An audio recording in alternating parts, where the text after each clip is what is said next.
Welcome back to the Crash Course Podcast. My name is Craig Crash Collins, joined as always by Brandon Scott, otherwise known as B. Scott. Well, we have previewed the high school football season. We've previewed the college football season. Now it is finally time to preview the NFL season and the Indianapolis Colts. Of course, kickoff is on Thursday for the season. The Colts kick off on Sunday against the Texans. Really excited to get the NFL back rolling again, especially because, Indiana teams in college football did not get off on the best of starts last week, except for IU. Purdue with a tough loss. I fell asleep on that game. Woke up for the interception return. And so I was like, oh, okay, cool. We're, back in it. And then I woke up with the Purdue. Puke 6. Yeah, the Puke 6, dude. That was just the worst time to cut to him. That was incredible. He said he knew it was going to happen. He said he knew it was going to happen after that return, and they were going to catch it on TV, and it was going to become a meme instantly. Yes, and all of that played out. Purdue ends up falling. We're hoping that the Colts can get off on the right foot. But B. Scott, how was your weekend this past week? How's your week been so far? It was good. Got up to the lake with the family and covered a lot of FCS football. We had 2 FCS over FBS upsets. Even though some of them were pretty minor. You had William and Mary over Charlotte, and then you had Delaware over the Navy Midshipmen. So some pretty exciting stuff. Congratulations to the FCS Player of the Week, Shedeur Sanders of Jackson State University, the son of Coach Deion Sanders. So, yeah, it's a busy week. Football season's in high gear. Let's do it. Old Dominion isn't an FCS, are they? Not anymore. Okay, I was like, yeah, they're in the Sun Belt. I believe so. I feel like if you come up from the FCS, you go right to the Sun Belt for like a season or two, and then you move on to like maybe Conference USA. But yeah. So let's see who's coming up next. I know like James Madison. Yeah, which I'm excited for. I'm excited to see. They're already up. Yeah. And then you have Jacksonville State coming up next year, and Sam Houston State coming up next year as well. So that'll be really interesting to watch and fun to watch. What will also be fun to watch is it's finally time for Colts football. We're really excited to get into that. So let's not wait. This Colts team, they've got some good players that have been FCS players. Yes. In particular, Shaq Leonard. Yeah. Just saying. Yeah. South Carolina State. Yes, I saw there was a video, I can't remember if it was on Twitter or TikTok where I saw it, but basically showing like the glow up of Shaq Leonard and like all the clippings of like, oh, worst pick in the draft, worst pick in the draft, and he's obviously one of the faces and when you're talking about Colts players that you're excited for, that's a guy that you're really excited to see. Let's look at this Colts season. Some key additions on the year. In the offseason, they signed quarterback Matt Ryan, or traded for Matt Ryan. They also acquired Nick Foles. They get defensive end Yannick Ngakoue from the Raiders. They signed cornerback Stephon Gilmore. They also signed Rodney McLeod from the Eagles. He's a safety. They also get Matt Hack after Rigoberto Sanchez goes down. As far as the draft, some of the key names from that, they get wide receiver Alec Pierce out of Cincinnati, tight end Jelani Woods out of Virginia. You have Bernard Raymond out of Central Michigan and Nick Cross out of Maryland.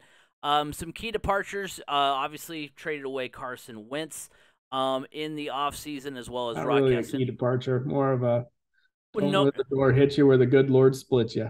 I would say at least a notable departure. I would say that would be maybe the more operative term for that, just because he was a starting quarterback. He was the starting quarterback, yeah. You also saw Jack Doyle retire, tight end. Yeah, we're going to miss him. Wish we could have done a little bit more with him. Wide receiver Zach Pascal signs with the Eagles. Guard Mark Glowinski signs with the Giants. And defensive end Al-Qadin Muhammad followed defensive coordinator Matt Eberflus to the Bears as Eberflus became the head coach. So Those look, last two are going to be big losses. oh yeah, for sure. Those are the ones that you kind of circled. We'll get to them more here in just a little bit. But as far as a player you're excited to watch in the coming season, I was trying to look mainly at the additions, and obviously it's Matt Ryan's high on the list. Of people you want to watch, but for me, I'm really keeping an eye and interested to see how wide receiver Alec Pierce performs. I mean, the regular season is here, and there are still some unknowns surrounding the Colts wide receiver room. I mean, there was some rumblings that we were in the mix for OBJ. There was some Still rumblings. might be. Still Yeah, might be. and yeah, definitely not off the table. But we thought something might happen, before the season started. Obviously, when those rumblings came up and kind of faded, there was clamoring for Ty to Still come is. back. Which, yeah, I mean, yeah, that's still going on. So, but nothing really coming from the Colts camp. So, looking at the rest of the receiving core and who will take the focus away from Michael Pittman, you've got Paris Campbell, who's played 15 games in 3 seasons. You've got Alec Pierce, and then 3 receivers that have combined last season with or no for their I can't remember if I did this for the season or just the careers. I think it's careers. 22 catches, 287 yards, and 3 touchdowns. That would be more careers. Yeah, for a career. With Ashton Doolin, Desmond Patman, Desmond Patman did have a really good preseason. Well, Desmond Patman last year caught the game-winning touchdown on Christmas Day in Arizona. Right. When the whole team had COVID. Right. And then Mike Strawn as well. So, I mean, I probably said all of that to say the obvious, that I think it'll be up to Alec Pierce to be the guy that takes the focus of Michael Pittman and be the guy who will supplement Pittman. We didn't see a ton of him in the preseason, just 3 catches, 36 yards. So I'm excited to see what he can do in his rookie year. He had 884 yards, 8 touchdowns in his final season with the Cincinnati Bearcats. I mean, his player comps are kind of all over the place. He was compared by Bleacher Report to Eric Decker, which we hope that's a little bit more along the lines. He was also compared by NFL.com to Donovan Peoples-Jones. So there's comps all over the place. There's a lot of unknowns, but I think I'm going to be really excited to see what Alec Pierce can do as the Colts are trying to find someone who can supplement Pittman in the passing game. You know who I would like Alec Pierce to compare to? 2 guys. I'm looking at guys that honestly it could be Austin Collie. I'm looking at former Colts players. Kind of reminds me of an Austin Collie. Anthony Gonzalez, another player. Both of those players had concussions issues. I'm not looking at the injury side of things, but when they were on the field and the types of players they were very comparable in size and everything to Alec Pierce. And another one, I mean, this could be a reach, and if he can reach this level, that would be amazing. But Brandon Stokely, to have those types of, if he can play at those levels, he's going to be pretty good. For me, I'm kind of looking at 2 players that are newcomers, both on the defensive side of things. But I think one is Stephon Gilmore. Look, I mean, this guy, he's got the credentials. He's got the resume of, at one point he was the defensive player of the year in the NFL, all pro bowler. I mean, you name it, he's been named it. Can he get back to that level of play, or a little bit close to that level of play? I mean, obviously he's older now, so he may not be at that same level, but, pairing him with another player like Kenny Moore and in a Gus Bradley defense, I feel like you could see a revival of him. And he was pretty good. He was pretty notable in camp as pretty locked down. There was a couple of times where he would get beat, but I mean, that's always going to happen. That's just the nature of it when you're practicing against the same guys over and over again. So I'm interested to see how he performs, because if he can even regain any shape of what he was when he was with New England, the Colts secondary is going to be really good. I mean, watch out for it. It's going to be really good. Which brings me then to the second player I'm kind of keeping my eye on, which is Yannick Ngakoue. I mean, look, the Colts have struggled in recent years to get consistent pressure on the quarterback. Last year they did better. It was probably the most sacks they've had in a long while. But pairing him opposite end of Kwity Paye, I feel like I mean, it could end up being a really good match. I mean, look, nobody's ever going to be on the same level as Mathis and Freeney as your bookends. That's just a pipe dream. That that only happens every once in a blue moon for any team, and that's something you can strive for. But I'm really interested to see how he, now that he's got some other partners on this line like DeForest Buckner as well, if that does kind of open things up for, remember, he has played in this Gus Bradley defense last year in Las Vegas with the Raiders. So he has experience in it. He knows what the system is. Can he take that next step? I mean, this is a guy that we all talk about as one of the better pass rushers in the league, but this is also his third team or fourth team in like 5 years. So why is he getting passed around so much? What's the issue that lies within there? I mean, is he a player because he's younger and he was on a really low contract? He was just kind of used as trade fodder because he's really good, but he's also really cheap, and teams that were going nowhere wanted to be able to capitalize on his value. I don't know if that's the case, or if there what is it that causes him to be moved around so frequently. So I'm looking at those two players, the two biggest newcomers on defense, because if they can play up to their potential, that gives this defense the opportunity to have a really special season. Oh yeah, I mean you've got a guy in Ngakwe who hasn't had fewer than 8 sacks, every year, and So so that's the thing. Like, why do teams keep trading him? wasn't there was like a social media thing a couple years ago with Ngakwe, wasn't there? Like, wasn't I mean not anything super Oh, like severe because like obviously if it was super severe the Colts wouldn't like yeah, I don't messing with him, know. but I don't remember. I was like, I mean, you look at the organizations he's been into. I don't know. He wasn't a part of Gus Bradley's team twice, was he? Because Gus Bradley was the head coach at Jacksonville, and that's where Ngakwe started. I don't know if he's Oh my gosh, well, because then he okay, so Jacksonville, right. and then Baltimore, Yeah, and then Minnesota. he's been on Minnesota too. Yeah, he I was ended like, up because in Minnesota. I knew he was with the Jaguars and the Because it was Raiders. a it was a it was that season, or maybe it was Jacksonville, Minnesota, Baltimore. Because I remember there was a season where like the Colts played Yannick in back-to-back weeks with Right. different teams, and one of the teams was Minnesota. It was like, oh great, we struggled to stop him last week, and we do it again this week. So because it was really strange because you actually played him twice in a row against two different teams. Did he end up in Baltimore once? Here, I'm looking it up Because I mean, because it is a significant amount of jumping around that he has done. third round of the 2016 draft. He was with the Jaguars from 2016 to 2019. He was with the Vikings and Ravens in 2020, and then was on the Raiders last season. So this is his So it was the Vikings and Ravens this that is we saw him in back-to-back weeks. his fourth team in like what 4 seasons, something like Yeah, that. So but yeah, I mean so it'll be interesting to see what he can do because, yeah, I mean, his numbers are just insane. So hopefully it's just kind of some of those organizations aren't always the greatest run. So you got to think that's, probably a factor in there. But, yeah, it'll, he's going to just, absolutely feast, especially because you got, yeah. like you I said, mean, the Quiddy fact that Pay, DeForest Buckner. we were essentially able to get him for just Rock Yassin. It's Yeah. like, what are we missing here?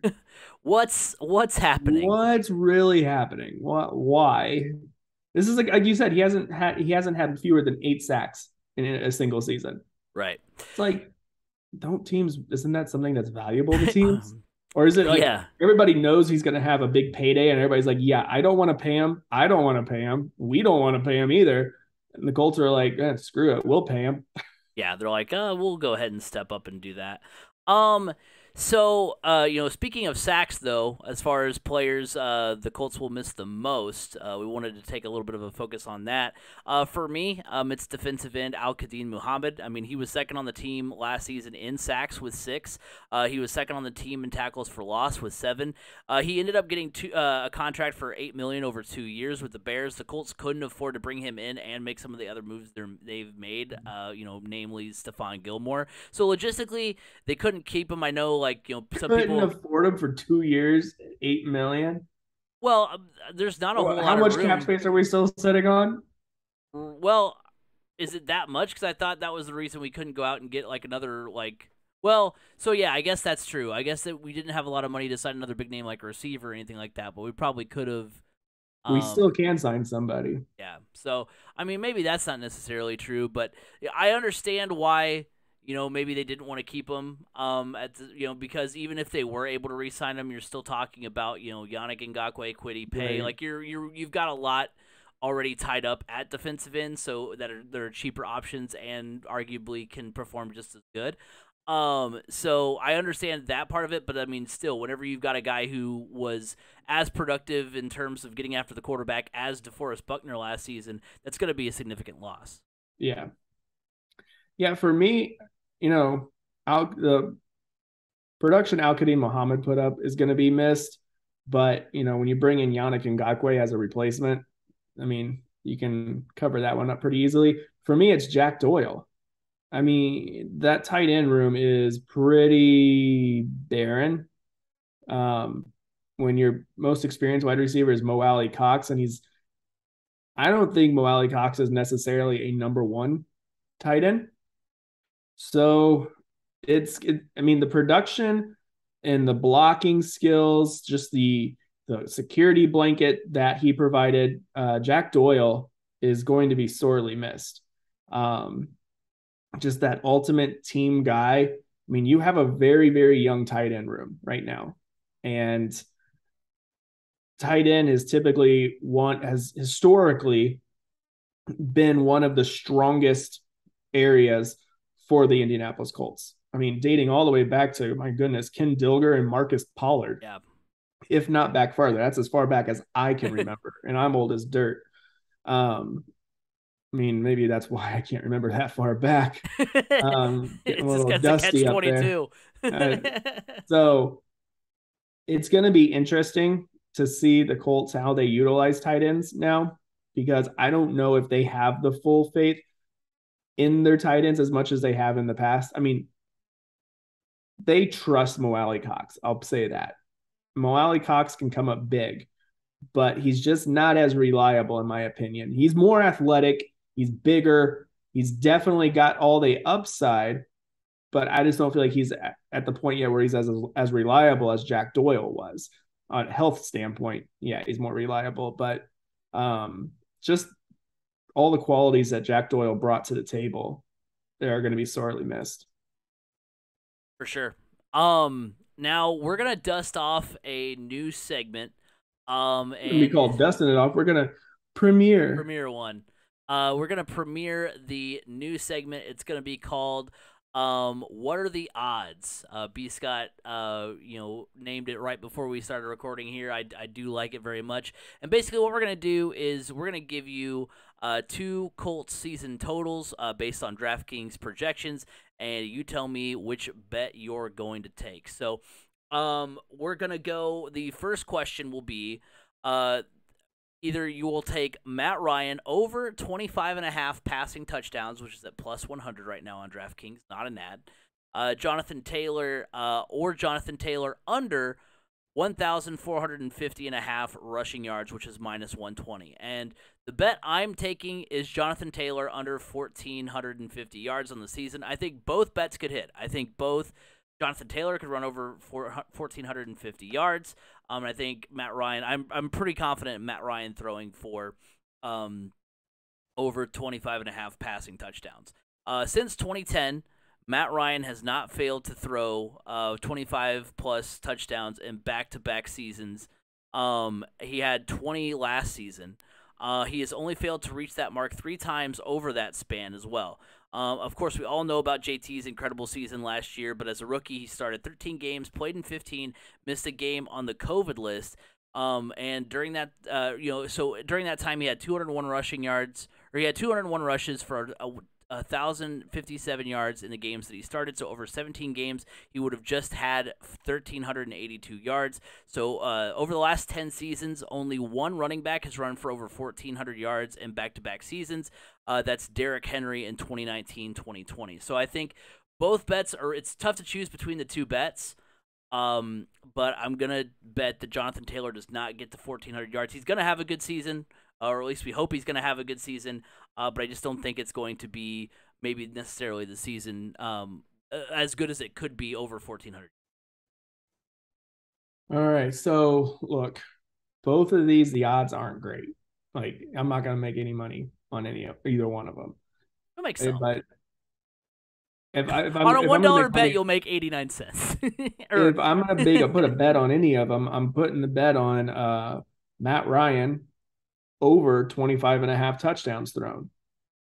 Look, they're gonna have to end up signing another wide receiver at some point. It's gonna happen. Um, Also, I do expect Paris Campbell to have a healthy campaign and be a big factor. Michael Pittman will be a big factor as well. I like the odds. I mean, all he has to do is get 26 touchdowns, and you're good. I mean, yes, if he's going to hit the 26 mark for touchdowns thrown, most likely Jonathan Taylor won't get that many yards rushing. He'll be under the 1450 mark. But I would rather place my odds where I can make something. And I feel like it's more of a given. I would rather win money on Matt Ryan throwing over 25 and a half touchdowns than win money on Jonathan Taylor not rushing for over 1,400 yards. Because if neither one of them hits, it's a bad season. I'd rather, I don't know if I'm explaining that properly, but I don't like the fact that the odds are minus The odds, for yeah, Jonathan Taylor. That just the odds aren't great for any of these as far as like you're not going to make big money, but for whatever reason yeah. the Colts like DraftKings like page like isn't like there's some things that I thought would be on there that aren't. Like I thought there would be like projections for like I mean maybe not every player but like at least more than just like it's like Michael Pittman, Alec Pierce, Matt Ryan, Jonathan Taylor, and then Stephon Gilmore and Yannick Ngakoue. Like I even wanted to do one with Shaq Leonard. Well, And what I'm saying is I don't like the fact that the odds are against or in favor of Jonathan Taylor not rushing for over 1,400 yards. yeah, but That's like what I I'm said, I saying. mean, it doesn't it's not it doesn't happen like in back to back years a lot of times. Like the only time it happened was like I said, Derrick Henry in 2019 and 2020. Because there were seasons where the leading rusher that year had like 1,700 yards, and the next year he only had like 1,100, Right. or over 1,000. So I guess that makes sense. Yeah. But um, I'm taking Matt Ryan for over the 25 and a half touchdown passes. now you said the Colts are primed to at some point get another wide receiver. In the meantime, the receivers that they've got, how are they going to perform? The next question is Alec Pierce over 4.5 receiving touchdowns, which is plus 100, or under 4.5 receiving touchdowns, which is minus 130. I'm going to go with the under. I'm going to continue to be a pessimist, but it's another bet I can see going either way. The Colts haven't had a rookie receiver with more than 5 touchdowns since Ty in 2012. That was with 7. Andrew Luck was the quarterback that season. He was 10th in QBR. Matt Ryan was 22nd in QBR last season, which obviously far less talent around him. So while I think Ryan is the best quarterback the Colts have had since Luck, he's not nearly the quality that Luck was in Ty's rookie season. Now you can make the argument in favor of 5+ touchdowns in the sense that he'll get solid targets. He's a wide receiver 2 behind Pittman, and that the Colts have had multiple receivers. Is he though? I think so. Is he wide receiver 2? Not Paris Campbell? No, I don't think so. I I think would it's think Paris Campbell would be wide receiver too. I gotcha.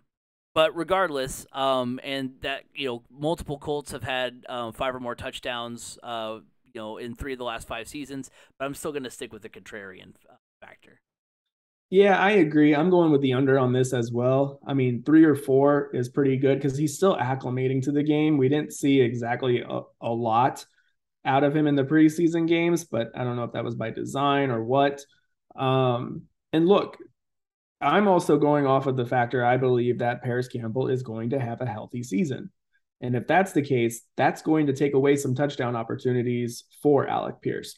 Michael Pittman's going to get his. Paris Campbell's going to get his. Mo Alley Cox is going to get his. And now you're also throwing in Naheem Hines as a receiver as well, who's going to get his opportunities. Jonathan Taylor's going to get his opportunities. There's just a lot of opportunities to go around. So if we can get 4 touchdowns out of Alec Pierce, that's going to be a great. That's good. That's great. Um, Really, for me, what's really going to matter with Alec Pierce is how is he doing between the goal lines as well? Is he helping get us in those positions to get those touchdowns rather than drives stalling out and having to settle for punts or field goals or anything like that? So I am going to go with the under, but that's just because I believe Paris Campbell is going to have a healthy season and is going to take away from some of those opportunities that Alec Pierce may have to get over that 4.5 touchdown mark. The final question is this is I think the toughest one. Well, maybe not the toughest one. I don't know. You tell me. It's Yannick Ngakoue under 7.75 sacks, which is minus 110. Again, these are not great odds for either as far as like if you're trying to make money. Or Stephon Gilmore over 2.5 interceptions, minus 120. I'm going to go Gilmore over 2.5 interceptions. This is just being smart with your money because Ngakoue has had 8 or more sacks in every Yeah. season of his career, And including now he's playing 10. alongside like some legit players on a D line. Right. So, I mean, it's and he had 10 last season, and he's under the same defensive coordinator and on a comparable, if not better, defensive line. Gilmore won Defensive Player of the Year in 2019 when he had 6 interceptions. He played in 8 games last season, started 3 and still had 2 picks. So that looks promising. And 2019 was the only time in the last 5 years that Gilmore had 3 interceptions or more. But I still think that take Ngakoue I'll take that over Ngakoue not getting 8 sacks. Like I think that there is going to come a year where Ngakoue doesn't get 8. Like watch this season he'll get 7 Yeah. or something like that. But it's one of those things where I'm just gonna keep picking it until it doesn't happen. I'm gonna just keep thinking it's gonna happen. Yeah, I'm going with Stephon Gilmore with over 2.5 interceptions as well.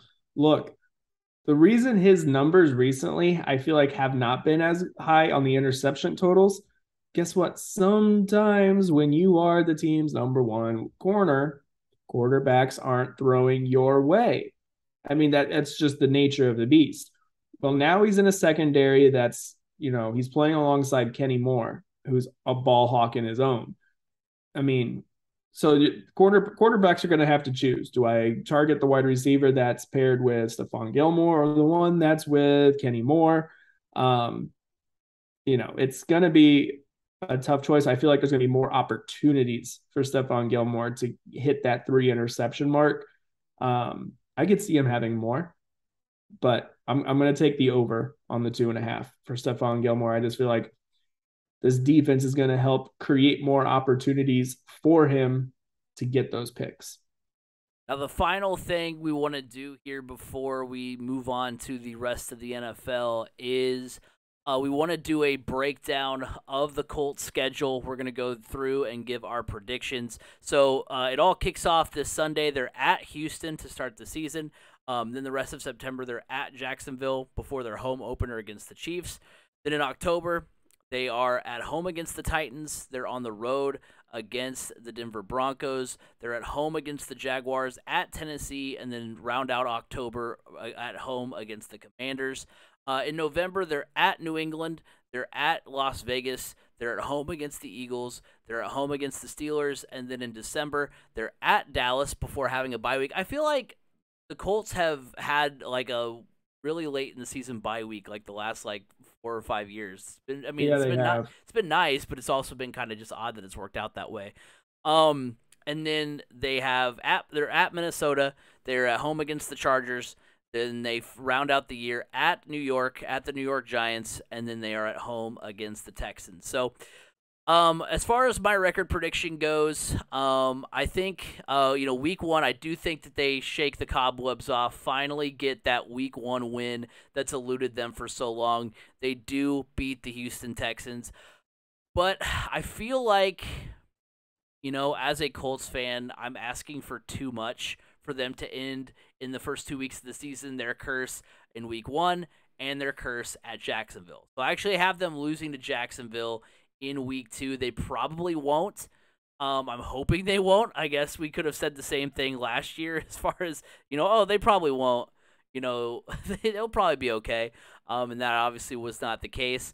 I do also think they'll lose the home opener to Kansas City, so they come out of September 1-2. In October, I do think that they beat Tennessee at home. They're going to lose on the road in Denver. I just think that that's going to be, Denver at home is going to be tough this season. Broncos country, let's ride. So it's going to be pretty tough to win there this season with Russell Wilson at the helm. They're going to beat Jacksonville at home. They'll lose to Tennessee. I think they'll split their games with Tennessee. They'll lose the one on the road, and then they'll beat the Commanders in the final week of October to level out at 4-4. And then in November, I have them losing at New England, which is another game. There's a lot of games on the schedule that are toss-ups, and I think, obviously you can say, that for a lot of things, especially in the NFL, like, oh yeah, a lot of games are toss up. It's the league where you're gonna see a game where the Jaguars beat the Chiefs on some random weekend, or last year you had the Jaguars beat the Bills. But I just those are toss up games. I'm gonna go with my gut on it. I do think they also lose at Las Vegas. Las Vegas is going to be improved. Derek Carr to Devontae Adams is going to be very tough. Although our the Colts secondary is much improved. They're going to win at home against Philadelphia, and then they're going to round out November with a win against Pittsburgh. So they'll be at 500 at that point. And then in December and January, they're going to lose at Dallas. They're going to win at Minnesota. They're going to lose to the Chargers at home. They're going to win at New York, and then they're going to win at home against Houston to round out the season 9-8. They should probably be 10-7, and I think they will.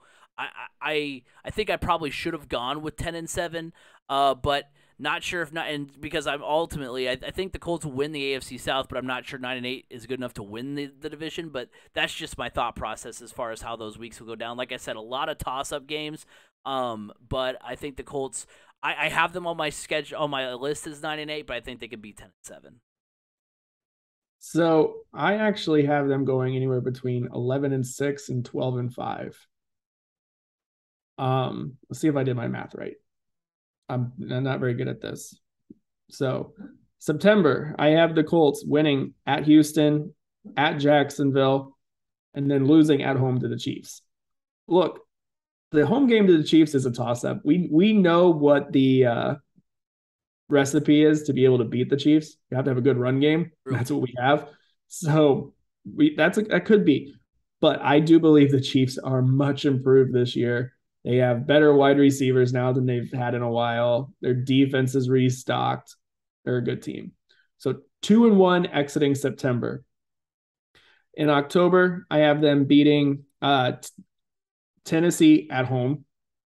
So that puts them at 3-1. I have them losing to Denver, which I'm not really sure why. I'm kind of going back and forth on this one. Right. Because, yeah, Denver added Russell Wilson, but what else do they have? That's my question. I mean, their offense is going to be really good. I mean, they've got Jerry Jeudy. They've got yeah, I'll give you that one then. And they've got. I'm trying to think of who. Like, I'm blanking right now on their running back and their another wide receiver they've got, and I know he always pops up. Cortland Sutton, I think, is pretty solid. Yeah. So their offense is going to be good. It's just a matter of like how much better are they going to be with Russell Wilson. I mean, they're going to be better than they were with Drew Lock, but how much better? But how much better in an AFC West that is going to be a dogfight? Yeah. So I have them then at 3-2. They win against the Jags. They sweep the Jags. So 4-2. They lose at Tennessee. So 4-3. And then they beat the Commanders 5-3. So they're 5-3 heading into November. I have them winning at New England. I'm still not totally impressed with New England. I mean, they haven't shown me anything that makes me believe, oh, New England's back. Right. So 6-3. I have them losing at the Raiders because you are right. I don't know. We haven't played well against the Raiders in the past several seasons. Well, they've won. I think they've won like the last 4 that have been in Oakland/Las Vegas. That's So, true. like, they've Yeah, been they good just on the can't beat. road. They can't beat the Raiders in Indy. Right. Yes, but I just think what's funny is like I originally when I wrote it down, I had them losing to Philly and beating Las Vegas, but like I was like, well, and so I just ended up flipping it back. So yeah, I think those 2 games, November could go either really well or really poorly. I could see them winning all those games. I could see them losing all those games. So I'm just gonna say they're gonna lose to the Raiders. So 6-4. I have them beating the Eagles 7-4. I have them beating the Steelers 8-4. I do have them losing to the Cowboys. Don't know what the Cowboys are going to be like, but who knows? So 7-5. I have them beating Minnesota 8-5. I'm going to go ahead and say they lose to the Chargers 8-6. Win against the Giants. I did my math totally wrong. I screwed up somewhere. Yeah, because it only comes. Yeah, that's 9-10. I'm missing a game. I don't know how I did that. So you had 2-1 in September. right. Uh, You had them at 6-3, I think, at one point. I have them at 3-2 in October. So that would be 5 and You're missing a game 3. in. I think you're missing a game in October then, because I have them at 4-4. So that's 8 games. If you had, well, wait. 2, 3, 4, 5. Oh, yeah, they do have 5 games. Never mind. You meant 3-2. I thought you meant the record was 3-2. I was like, wait a minute, that doesn't. Yeah, yeah. So they're 5-3 after that.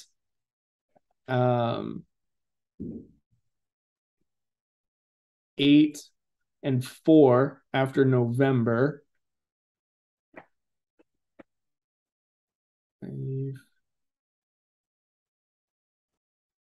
9-5, 9-6. Yeah, there we go. 10-6 and 11-6. Yep, I have it figured it out. I don't know where I must have like when we were discussing the Raiders and the Broncos and everything. Yeah. I must have lost track. But yeah, 11-6 with I feel like a ceiling that I mean the floor is probably in my opinion about 10-7 with a ceiling of 12-5, if maybe 13-4. Yeah. I mean, I'll admit a lot of my predictions too are just based in like, paranoid Colts fan that's like, well, I'm asking the football gods for too much if I want back-to-back wins against New England, especially going the next one in Foxborough. Yeah. For whatever reason, we always lose to the Colts always lose to the Cowboys in Dallas. I was like they could beat Philadelphia, they could lose to Philadelphia. Like I said, November is pure toss-up games because I could see them beating New England, beating Las Vegas, beating Philadelphia, and beating Pittsburgh, and I can also see them losing all 4 of those games. I could see them losing to the Steelers. Right. I mean, when was the last time we beat the Steelers? Right. So. Well, yeah, especially. I mean, if it were in Pittsburgh, I would have already circled it as a loss no matter what, because those are just kind of the things that always happen. But yeah, so it could go either way. I think, like I said, I think you're more accurate with looking at it through that lens as opposed to me. I'm just kind of like, well, I can't ask for winning the season opener and going to Jacksonville in back-to-back weeks and inning. Unfortunately, I feel like if the Colts go 9-8, they're cleaning house. Yeah, I mean that's fair too. Even Matt Ryan, even if they go 9-8 with Matt Ryan. No, I'm thinking more of like coaching staff. Because I will say, this you think this year's schedule is tougher or last year's? I think this year is because you're playing the AFC West. Right. Yeah, that's what I was thinking too. Because I think we went into last year saying it before we knew that the NFC West was going to take a little bit of a step back. Because the NFC West Yeah. was the division to watch. Now it's shifted to the AFC West, and the Colts have just happened to play that division in back-to-back years. So yeah, I think this year's schedule. Obviously, if they go 9-8, in a different way than they went 9-8 last year. Obviously there are two different kinds of any sort of win-loss record. But I think 9-8 with this schedule is understandable. But yeah, I think you're right. I think they could be. I don't think I'm bold enough to say 13 wins. I know you said that was the ceiling, but I think think that's a ceiling. But I can see 10, maybe 11. So Yeah. I think that gets it. Obviously 10 and 11 gets the division done most. Yeah. So I mean, well, really, I mean, if you look at it, if you just take away your week 2 loss at Jacksonville, there's your 10 wins. that's you essentially you've only got one loss then in your division. That's going to win you the AFC South. Oh yeah, for sure. And I think that's what the Colts end up doing this season. I think they do win the AFC South. I think Tennessee is not going to be quite as good. I think obviously I think the Jaguars will be improved, but they're not going to be that great. And then of course Houston is Houston. But I think it's going to be a good year for the Colts. So before we move on and do some more broaden our horizons to the rest of the NFL, let's first hear from our friends of the show. First of all, from Anchor. The Crash Course Podcast is brought to you by Anchor. Looking to start a podcast but don't know where to start? Look no further than Anchor.fm. Anchor allows you to record and edit your podcast right from your computer or mobile device and will distribute it to other sites such as Apple Podcasts, Google Podcasts, and Spotify. On a budget, not only is Anchor completely free of charge, but will allow you to make money from your podcast with no minimum listenership. Download the free Anchor app or go to Anchor.fm to get started. Anchor, it's everything you need to make a podcast in one place.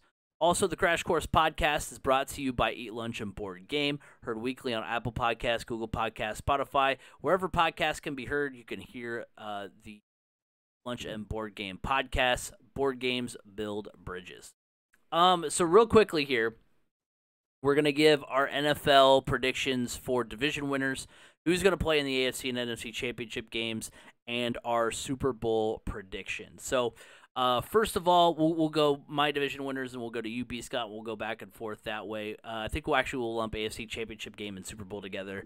But division winners for me, I've got in the North, for the AFC, I've got the Bengals. I think it's just kind of, I know it's going to be a tough division. I know earlier this year, for content's sake, I argued that the AFC North was better than the AFC West. Obviously, I don't think that's the case. I think you've got a little bit of a I think it's going to be competitive, but I just there's a lot of question marks surrounding the Steelers, the Browns, and the Ravens. I think the Bengals are the more solid team.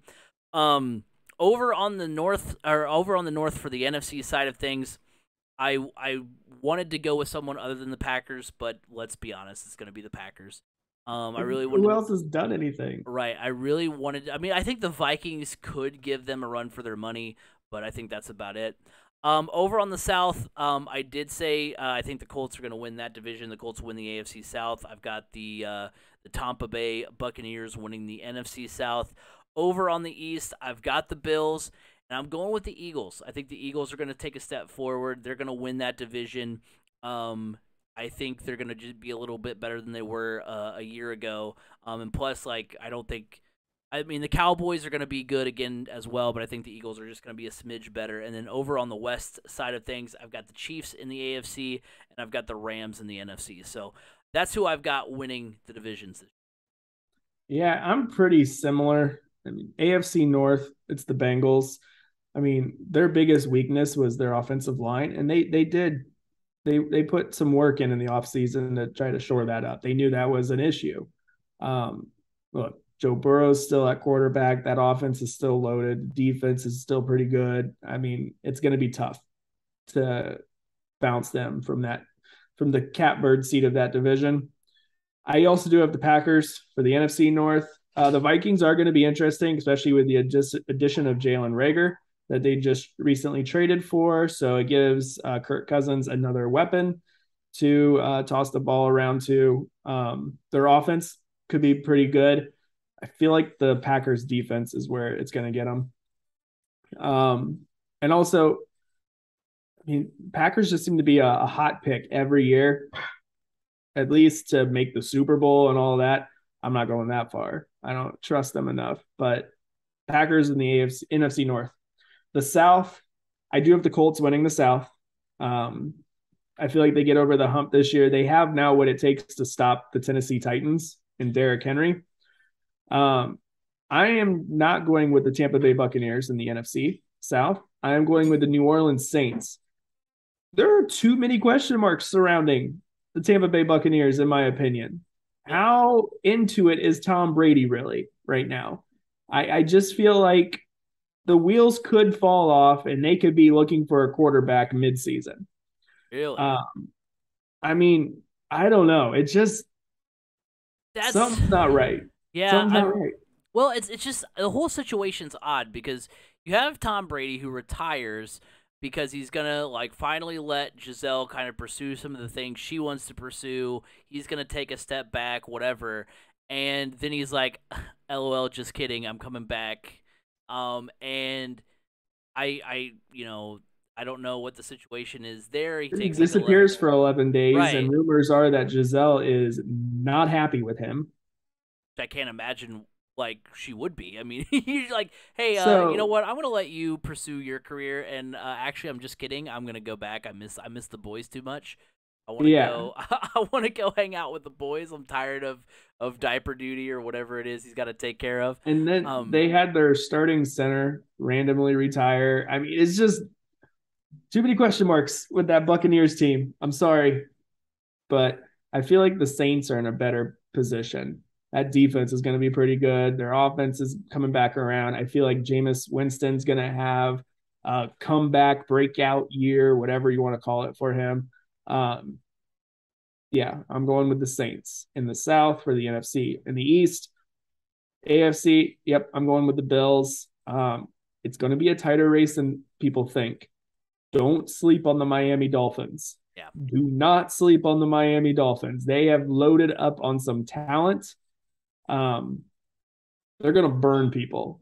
Tyreek Hill and Raheem Mostert, that is going to be quite a duo.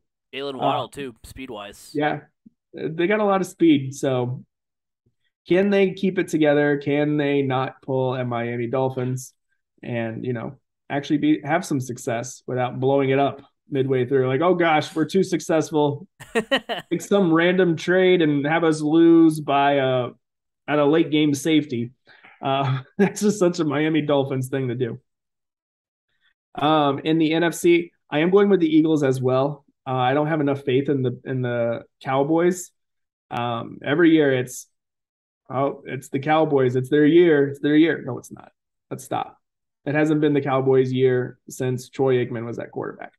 Um, I do feel like the Eagles, though, they've been right there on the doorstep, and they're finally going to get over the hump. The West, yes, Chiefs and Rams.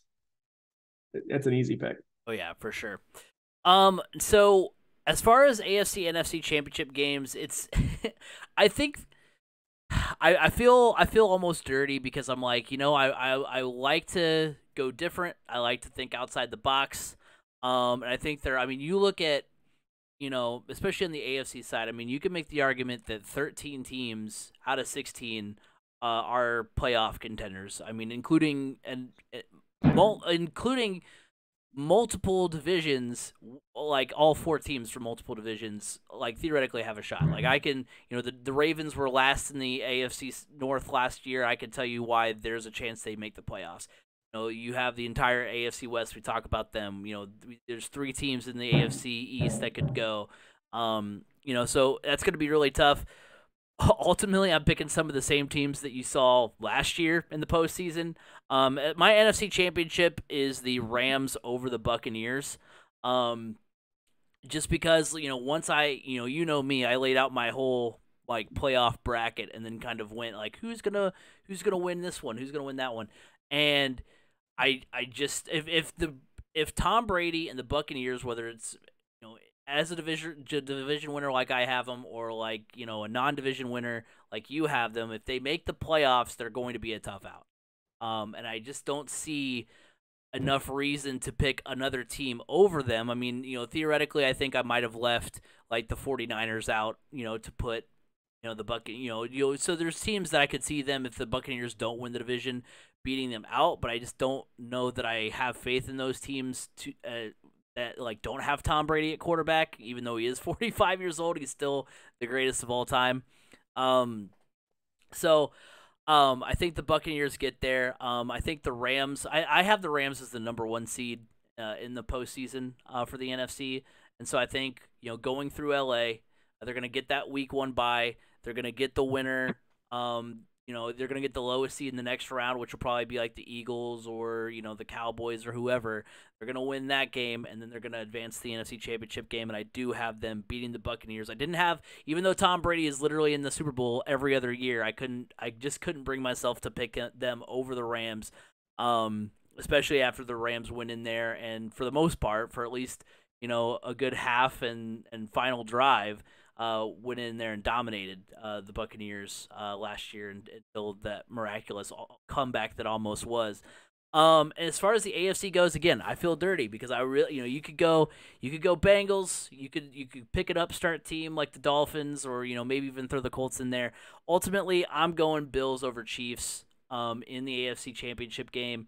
I think that game we saw last year in the divisional round, was too good not to get a rematch at some point, in the postseason. I think it happens the following year with the opportunity to go to the Super Bowl. Again, I think I did have the Bills as my number one seed in the AFC, as well. So that'll be, if it's played in Buffalo, especially, I mean that place is going to be rocking. And I want to. I was so close to having my Bills Super Bowl prediction hit last year that I want to go again. So much so that my Super Bowl pick is going to be the Bills over the Rams. I think that's literally what my Super Bowl prediction was last year. And so I'm going with it again this year. Bills over the Rams in the Super Bowl. It was this close to happening last year. And I think the Bills. I'm rooting for them. If the Colts, once the Colts are eliminated, I will be a Bills fan for the remainder of the time because I want to see them win a Super Bowl after losing 4 straight. So, back before I was born. So it'll be fun. I do think the Bills beat the Rams in the Super Bowl. That's my pick. So NFC, I have the Rams over the Eagles. I think the Eagles make the run to the NFC Championship game. Rams are just good. With or without OBJ, they're good. On the AFC side of things, I do have the Chiefs over the Bills. I'm still not 100% sold on the Bills. I need, to see them get over that hump before I can feel confident in picking them. And like I said, the Chiefs are much improved. But yeah, Hey, look, I have to go with the Chiefs. I saw a TikTok today that was like breaking down the Bills' schedule from last year, and it was like, well, I mean, who did they really beat? They played, this team and that team. They still lost the Steelers, who weren't very good. They lost the Jaguars, who weren't very good. They lost to the Colts. Lost to the Colts. They lost to they only beat I think 2 or 3 quarterbacks that were over 500 on the year. So I mean, there is reason to doubt the Bills. I'm just going. I can't take my sentimentality out of it. Yeah.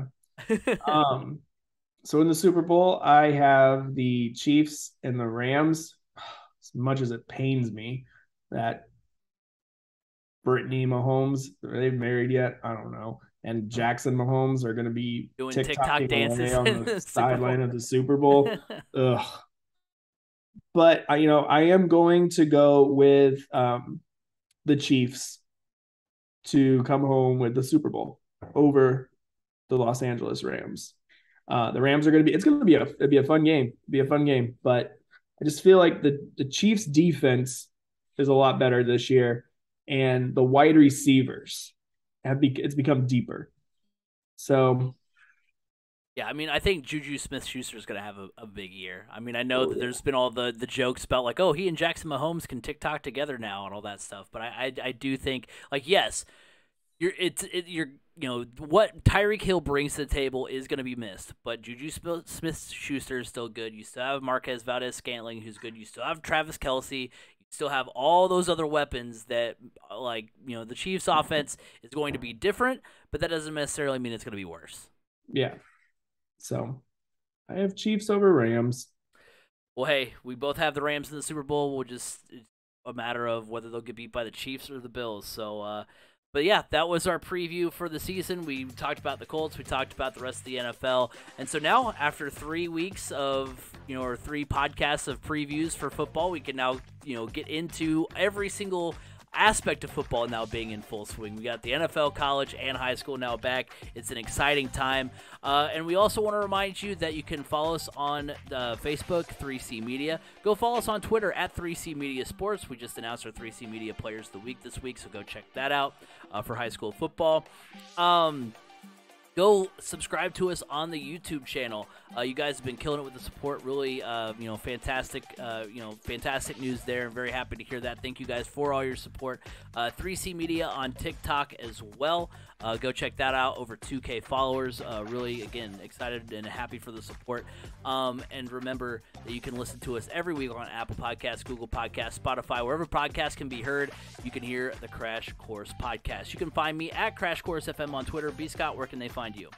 Find me on Twitter at Brandon_Scott87. Well, next week we've got the end of the IndyCar season. We've got the Colts' first game of the season. A lot to talk about. But until then, have a good one, everybody.